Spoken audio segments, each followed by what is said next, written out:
The Giants and the Dodgers have had similar beginnings in their illustrious histories. Both originated in the city of New York and fought each other for dominance for the National League. Both clubs traveled west in 1958 to make the state of California their new home. From their time in New York up to today, the San Francisco Giants and the Los Angeles Dodgers continue to battle each other for preeminence in the National League West. It is this interdivisional matchup between the Giants and Dodgers that has created a storied chapter of baseball history.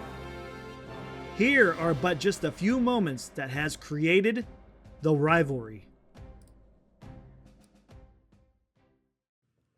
One of their first distinctive meetings was during what people called the World Series of 1889 between the Giants and the Bridegrooms, the name of the club before eventually taking on the name the Dodgers. The Giants fielded a team with the likes of Buck Ewing, Roger Connor, and Mike Tiernan, who all had fantastic years with the bat.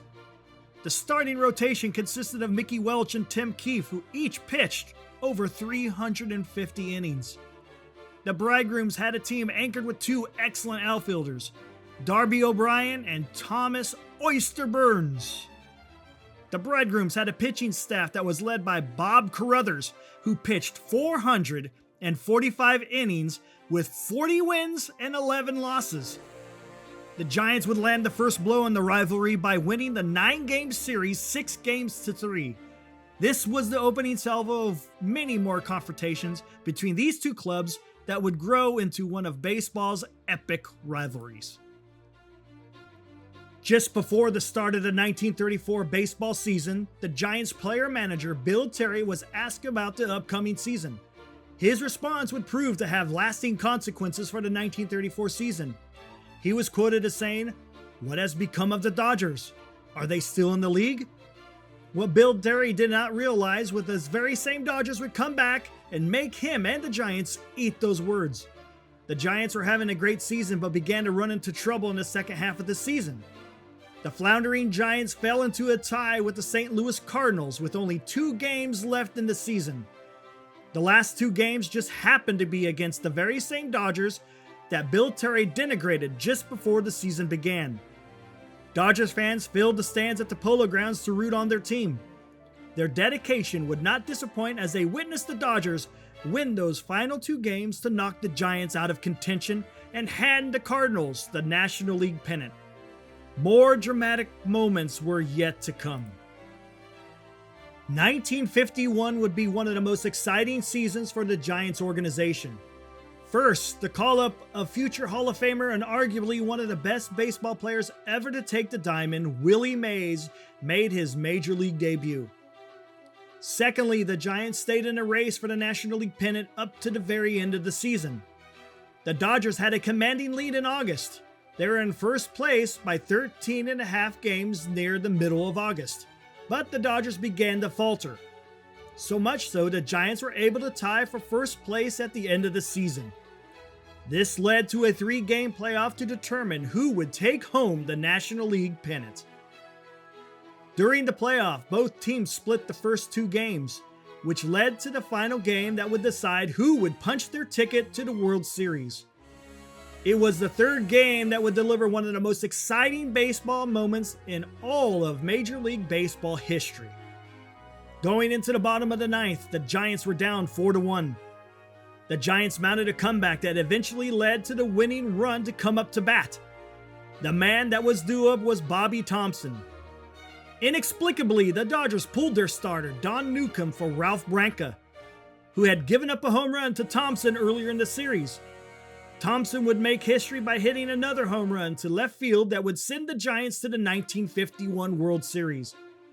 This event would later be known as the shot heard around the world. This would not be the last shot to be delivered by the Giants against the Dodgers. On August 22, 1965, the Dodgers were 1.5 games above the Giants in the National League.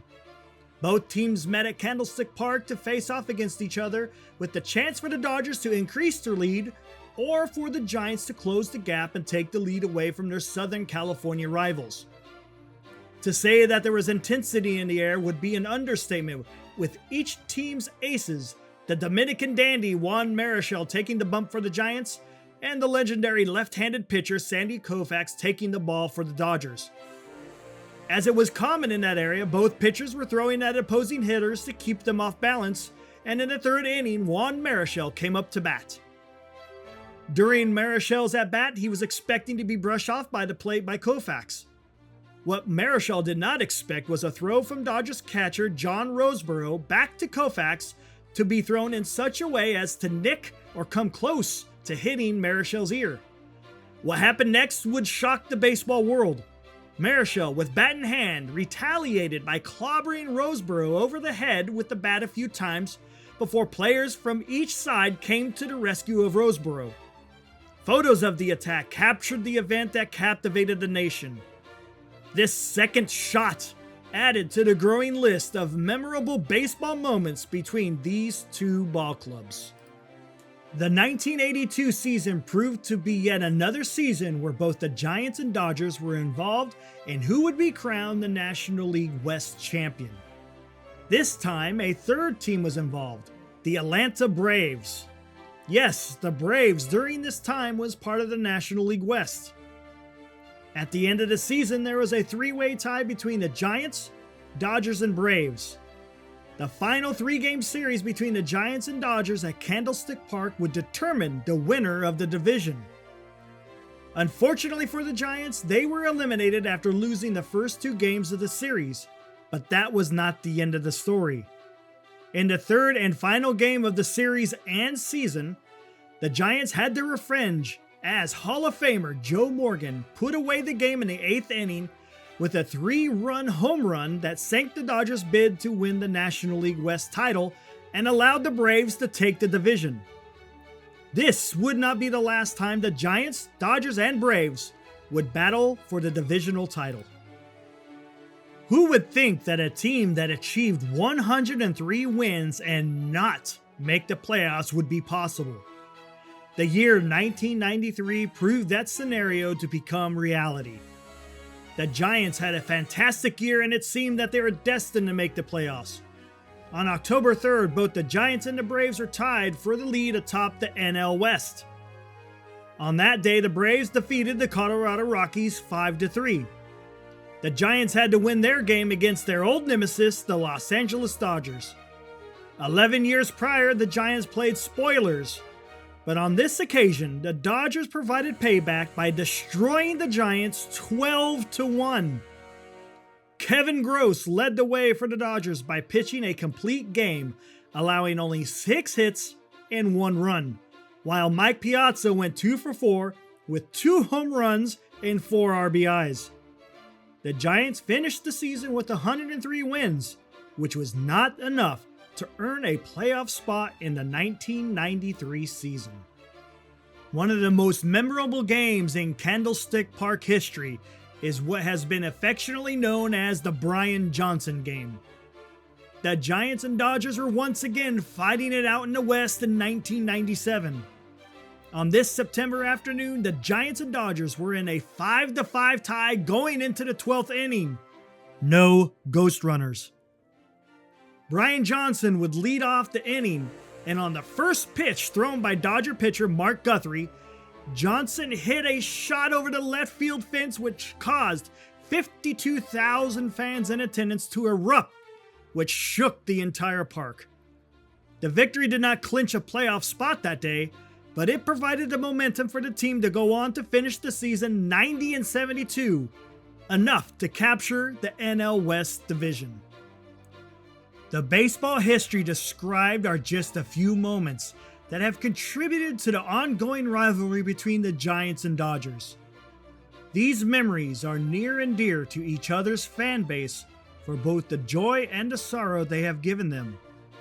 Let's remember these great baseball moments and understand how this rivalry has come to pass. One thing is guaranteed: there will be more baseball memories created that fans today and in the future can enjoy just as much as the fans were able to back in 1889.